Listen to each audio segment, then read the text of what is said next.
revelation from where I sit, because clearly she was trying to put huge pressure on my bosses to take action against me. Why else are you being sort of suspicious and secretive around labor and birth? And people theorized and claimed that the couple needed time to stage a story because Meghan didn't actually deliver the children. When Meghan Markle's pregnancy was announced to the world, it seemed like the perfect fairy tale moment. Attempts like this before, and somehow I remain resolutely uncancelled. But because in the end I was required to apologize for disbelieving Meghan Markle. A radiant duchess, her hand resting gently on her growing belly, smiled for the cameras with the grace expected of modern royalty. This should have been straightforward, a joyous celebration, some beautiful photographs, and the story moves forward. But from the very beginning, something felt slightly off. Royal watchers, trained to notice the smallest details, began to observe inconsistencies. Is it consistent? While Catherine, Princess of Wales, had appeared outside the Lindo Wing Hospital mere hours after giving birth. Catherine, Princess of Wales, at the time Duchess of Cambridge, appeared outside the Lindo Wing Hospital hours after giving birth, in heels and smiling and holding her newborn. Poised in heels, smiling and cradling her newborns, Meghan's pregnancy journey would follow a very different path, one that would raise far more questions than answers. One of the first details shared about Meghan's pregnancy was her desire for an intimate home birth. This choice seemed to align perfectly with her carefully crafted public image, natural, private, and serene. Which is ironic that you should be entitled not to believe somebody if you don't want to. If you could speak to Meghan Markle today, what would be the tenor, the tone of that conversation, and what would you say? Frogmore Cottage was positioned as the peaceful sanctuary where this deeply personal moment would unfold, away from hospital chaos and media frenzy. Since Princess Diana had made the post-birth hospital photo opportunity an iconic royal tradition, and Catherine had continued it beautifully with each of her children, the public accepted Meghan's alternative plan without question. And it was sort of expected ever since Princess Diana, who kind of made that a super iconic moment and picture. And Catherine looked fabulous each time. These are just such cute moments. After all, she had consistently positioned herself as someone breaking free from rigid royal protocols, charting her own independent course. A home birth felt like the ultimate symbol of that carefully cultivated independence. Sir, Sit down with me, with your husband, for an equally long interview to the one you gave Oprah Winfrey. And let me ask you more difficult questions about all your claims. But let me ask you a wider question, which is this. If you hate the royal family that much. Then came May 6, 2019, and the entire narrative shifted without warning. Instead of the planned home birth at Frogmore Cottage, Meghan gave birth at the Portland Hospital in London. Hospital births are completely normal and often medically necessary. No one questions that reality. But here's what troubled people. There was no explanation whatsoever for this dramatic change. Not a single statement about medical advice. No mention of evolving circumstances. Nothing. Just complete silence where clarity was expected. Understands that people want to know that she's okay, they want to know that the baby's okay, and it was something that people really loved when Diana did it. People were excited about it. When you publicly build a narrative around values like privacy and natural living, people reasonably expect at least a brief acknowledgement when those plans fundamentally change. But none came. The palace offered no clarification. Meghan didn't address it. Why do you keep calling yourselves the Duke and Duchess of Sussex? Why? Why would you do that if it's not just to make millions and millions of dollars and playing the victim? The carefully constructed story simply pivoted overnight, leaving a vacuum where explanations should have been. That unexplained silence spoke volumes, and it sent people backward through every interview, every appearance, every statement, re-examining everything with newly skeptical eyes. Because when one carefully constructed promise vanishes without explanation, it naturally raises questions about how solid any of the story ever really was. To your boss at ITV, what did she say to your boss as it related to you in this coverage? Well, I didn't even know that Meghan Markle had contacted my boss at ITV. I didn't find that out till I left. This unexplained shift triggered something significant. The internet went to work.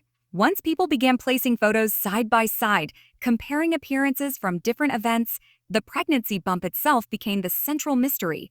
and its behavior appeared increasingly unusual. Really set a new precedent when it comes to privacy, and so if they didn't want to do it, I have full confidence that they wouldn't. I don't see anything wrong with the photo, especially for Catherine and William's children. In one public appearance, Meghan looked unmistakably pregnant with a prominent, round bump. She cradled it constantly, moved with deliberate slowness, and lowered herself into chairs with exaggerated caution. But then, just days later, sometimes within the same week, photographs emerged where the bump appeared noticeably smaller, flatter, or positioned completely differently. This wasn't about one awkward camera angle or unflattering outfit. It was about a repeating, observable pattern that became harder and harder to explain away. Privately from a lot of people, a lot of support publicly from well-known people, most notably Sharon Osbourne. But look at what happened to Sharon on the talk for defending me and my right to have an opinion, even though she made it clear that she didn't agree with everything I was saying. Critics began pointing out another troubling inconsistency: the way Meghan moved. In some video clips, she walked gingerly, her hands protectively locked around her stomach, moving as though heavily pregnant and uncomfortable. Portland Hospital in London, and they delayed the photo debut by 2 days. Press and traditionalists criticized this as breaking with royal openness and accused them of controlling the narrative too tightly. Yet in other footage from around the same time period, she climbed stairs quickly, pivoted with ease, and moved with zero visible restriction. Everyone experiences pregnancy differently, certainly, but the stark contrast within such compressed timeframes raised legitimate eyebrows. This wasn't about judging how pregnancy should look or feel. It was about the jarring disconnect between very pregnant when cameras were front and center, followed by perfectly mobile and unrestricted when they weren't. And she was accused of supporting someone who had said racist things. It's not racist to disbelieve Meghan Markle. I don't give a damn about her skin color. Online forums exploded with activity. Comparison videos proliferated across platforms. Comment sections filled with the same bewildered question asked thousands of times. How does a pregnancy bump change that dramatically, that quickly? But I actually see zero issue with Meghan and Harry waiting 2 days to do the photo op and changing the photo op in terms of its dynamic, location, timing, etc., because they're a little bit closer to Princesses Eugenie and Beatrice rather than... This wasn't merely about one questionable photograph or a single awkward moment captured on camera. What emerged was a clear, repeating pattern, a cycle of appearing heavily pregnant during high-profile public engagements, followed by looking noticeably less so in other appearances shortly thereafter. The Portland Hospital photo debut was delayed by 2 full days, which press and traditionalists criticized as breaking with royal transparency. I read a report that said there were 57,000 complaints against you at Good Morning Britain. Do you have any idea of how many were in support of you? All I can say is there were 7,000 complaints against me. And accused the couple of controlling the narrative too tightly. Online forums transformed into investigation hubs. Comparison videos went viral. The questions multiplied exponentially. No one was making accusations at this stage, just expressing genuine confusion. And confusion is particularly dangerous in the public eye because it inevitably invites speculation. In terms of status, line of succession, the birth of their children had that wiggle room to do it a little bit differently. Once people feel they're being shown one carefully curated version for the cameras while a different reality exists, off-camera, trust begins to erode. And when trust erodes, even the most carefully constructed narrative starts to unravel thread by thread. If the photographic inconsistencies raised eyebrows, the alleged leaked documents essentially blew the roof off the entire story. According to claims that surfaced later, internal palace scheduling notes began circulating. Issuing death threats to them. Your wife, as the mother bear of the children, was she, did she support you 100%, or did she say, Piers, don't put us in this line of fire, back off? Documents that supposedly tracked Meghan's appointments, movements, and royal engagements throughout the pregnancy period. And if these documents were accurate, they didn't just contradict the public narrative. They completely obliterated it. The most shocking detail alleged in these papers: hospital appointments logged on specific days when Meghan was photographed attending public events, across London. These weren't close timing calls that could be reasonably explained away. These were entire days where the official paperwork said one thing while camera footage clearly showed another.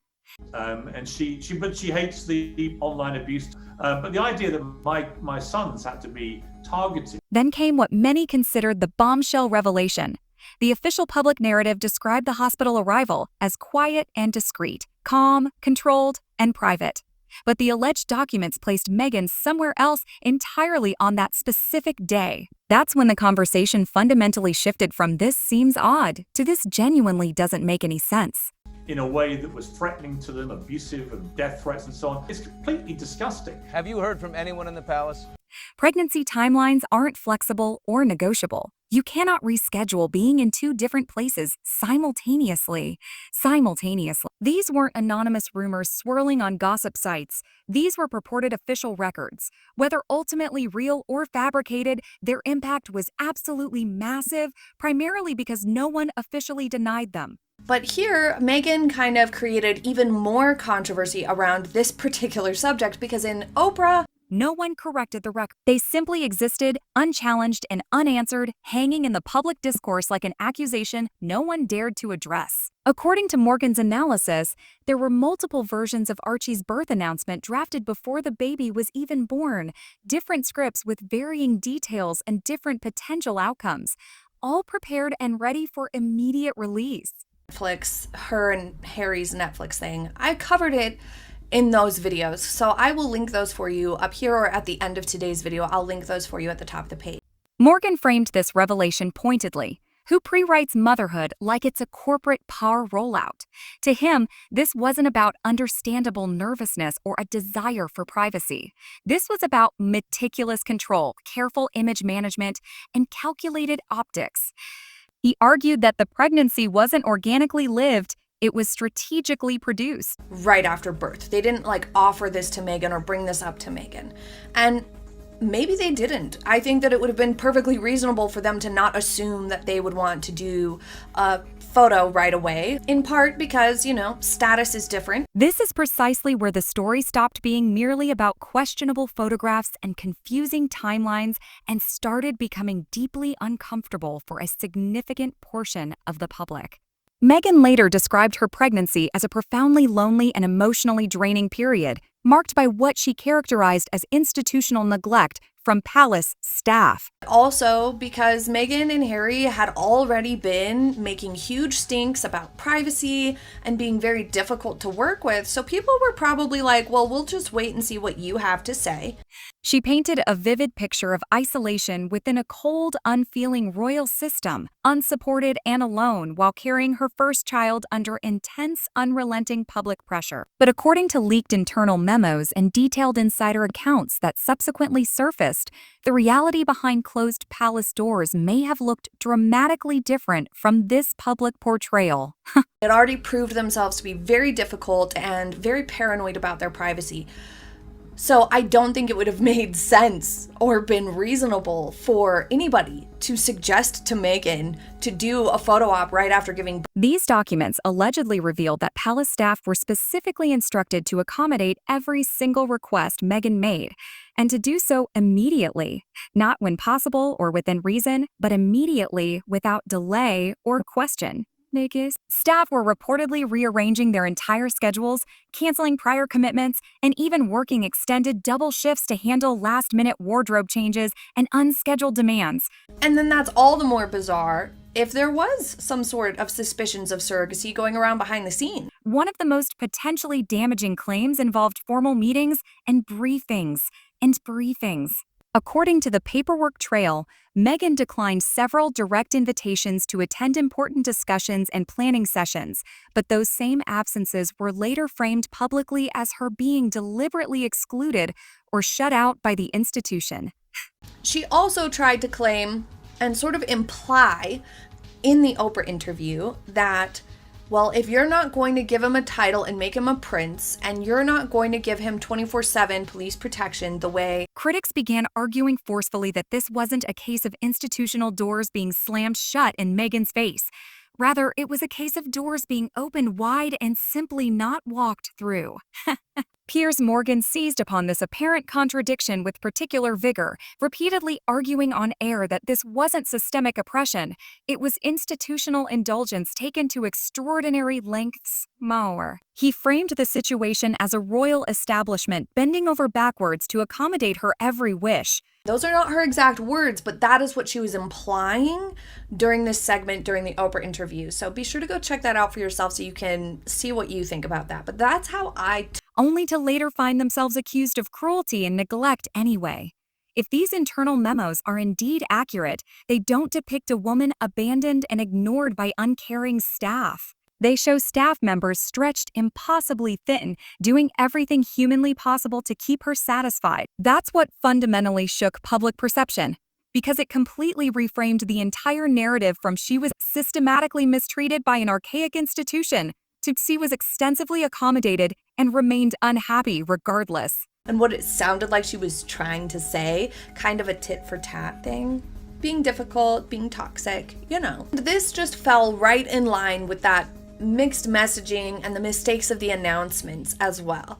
Once that alternative interpretation entered mainstream conversation, the victim narrative didn't collapse immediately overnight, but it definitely cracked. And cracks, once formed, have an inevitable way of spreading and widening over time. The palace's alleged willingness to work with Meghan, contrasted against her public claims of isolation, created cognitive dissonance that many observers couldn't reconcile. More time before we get to see the baby, and this coming right on the heels of the fumbled announcements led to even more fuel for those. This is where everything became eerily uncomfortably quiet, and where the controversy truly escalated into something much larger. No response came from Meghan. No statement issued from Harry. No carefully crafted, precisely worded clarification from an official spokesperson. No palace explanation addressed the mounting questions. No celebrity friends rushed to social media to defend her. Absolutely nothing. For someone who had historically been remarkably quick to correct unfavorable narratives, issue detailed rebuttals, or tell her side of stories through strategic interviews and carefully chosen allies, this sudden, complete silence was genuinely shocking. The absence of any response became its own kind of statement.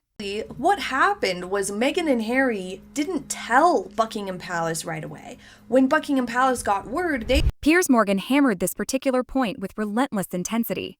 Silence, he argued repeatedly, is never truly neutral in the court of public opinion. It always sends a message, particularly when highly specific, detailed allegations are being made and left unaddressed. Even supporters who had once defended Meghan with passionate loyalty began expressing unmistakable unease. You could observe the shift happening in real time across social media platforms. Comments gradually evolved from "this is just media bullying and misogyny" to "why won't she simply explain this and clear it up?" The longer the silence stretched on without break, the louder and more insistent the unanswered questions became. a.m. actually. So then Buckingham Palace came out 40 minutes later to say, no, he was born already several hours ago. So Meghan and Harry kind of set Buckingham Palace. What made this prolonged silence even more peculiar and noteworthy was Harry's conspicuous absence from the conversation. This was the man who had built his entire recent public identity around one central mission: protecting his family from what he perceived as false narratives and media persecution. Yet here he was facing perhaps the most serious questions yet about his family's truthfulness, and he was saying absolutely nothing. In the calculus of public scandals, strategic silence can sometimes serve as protection, allowing storms to pass. They were participating in this manipulation, or that they were withholding information, or that... But in this particular case, the silence didn't look protective. It looked like avoidance, and avoidance, when observed by a skeptical public, almost always reads as guilt, even when it isn't. Once these doubts had firmly taken root in public consciousness, people naturally started revisiting everything with fresh, more critical eyes, including the Oprah Winfrey interview that had once seemed completely untouchable and beyond question. Piers Morgan went through that interview, essentially frame by frame, methodically breaking down Meghan's delivery, body language, and emotional beats in ways that made viewers increasingly uncomfortable, whether they ultimately agreed with his interpretation or not. And I can't say I disagree. I do think that she would have jumped on it had it worked out that way. But that does raise some eyebrows for people, or raise their suspicions on what really happened, since she... He drew attention to the precisely timed pauses, the tears that seemed to approach but never quite fall, the carefully choreographed emotional crescendos. According to Morgan's analysis, the vulnerability felt rehearsed, not necessarily fake, but definitely practiced and performed. He then compared that Oprah interview systematically to Meghan's earlier media appearances and podcast episodes. The same distinctive cadence appeared repeatedly, the same careful pacing. The same predictable pattern of emotional buildup followed by dramatic, cathartic release. To Morgan's analytical eye, this wasn't spontaneous, authentic storytelling flowing naturally from genuine emotion. This was performance, skilled, polished, and deliberate. That particular critique resonated with growing numbers of viewers because it aligned with an emerging, undeniable pattern they'd been observing. The seemingly staged photographs, the tightly controlled pregnancy narrative, the pre-written birth announcements, the perfectly framed vulnerability delivered on cue. And Harry already had a strained relationship with the British press and just the press in general before the pregnancy, before the birth of Archie. Their attempts to... Together, these accumulated elements painted a portrait of someone deeply, professionally invested in narrative management and image control. Once viewers started consciously noticing these repetitive patterns in delivery and presentation, it fundamentally changed how they perceived authenticity in everything she said. What had once felt raw and genuine now felt carefully produced. And once an audience genuinely starts questioning the sincerity behind emotional moments, it becomes nearly impossible to win back their trust. Every tear begins to look calculated. Every meaningful pause feels scripted and intentional. Stewardship and manipulative, the surrogacy rumors really started to gain momentum, especially when you compare it to the openness of Prince William and Princess Catherine. This was Piers Morgan's single most explosive and controversial claim, the one that divided audiences most sharply. He argued boldly that motherhood itself had been weaponized, transformed into a shield, and a remarkably powerful one at that. By deliberately centering her entire public image around pregnancy and carefully displayed vulnerability, Morgan claimed Meghan had created what he called a cultural force field around herself. Under this protective barrier, questioning any inconsistencies suddenly appeared cruel and heartless. Asking for basic clarification became reframed as attacking a vulnerable pregnant woman. Any legitimate criticism was instantly transformed into alleged abuse. And culturally, Morgan noted this strategy works extraordinarily well because society is deeply conditioned to protect expectant mothers, to offer unlimited grace, to avoid any confrontation that might cause stress. Morgan argued forcefully that this protective instinct wasn't being triggered accidentally. It was being leveraged strategically and deliberately. Any pushback against timeline inconsistencies became insensitive to a pregnant woman. Any questions about staff treatment became bullying a new mother. Any expressed doubts whatsoever became evidence of misogyny. He didn't argue that the motherhood itself was somehow fake or fabricated. Rather, he argued that it was being weaponized, that it had become a narrative tool deployed strategically whenever public scrutiny intensified uncomfortably. Whether individual viewers agreed with this interpretation or not, the argument stuck and spread because it explained an observable pattern. Every single time pressure mounted significantly, the conversation's focus shifted deliberately back to pregnancy, maternal stress, and emotional hardship. And the critical conversation stopped there, shut down. By the time all these individual pieces were laid out together comprehensively, this controversy had evolved into something far more significant than questions about pregnancy photos or hospital delivery timelines. Sociétés vide. It had fundamentally become about trust, about whether the public could believe anything they were being told. Once people felt that the official story didn't fully add up, didn't quite make complete sense, they started questioning everything else, not angrily or vindictively, but cautiously and skeptically. And that cautious skepticism is actually worse than anger because skepticism doesn't shout dramatically and then fade. It lingers quietly, persistently, coloring every future interaction. The real damage here wasn't caused by any single explosive allegation. It was the accumulation, the shifting timelines, the alleged contradictory documents, the apparently staged optics, the prolonged unexplained silence. Together, these elements systematically eroded public confidence in the narrative that had been presented so confidently and repeatedly to the world. And when reasonable explanation gets replaced by stonewalling silence, doubt inevitably fills that vacuum. People connect their own dots. They form their own conclusions based on available evidence. And those conclusions, once formed, tend to harden and solidify with time. This wasn't a scandal that exploded dramatically in one moment and then faded.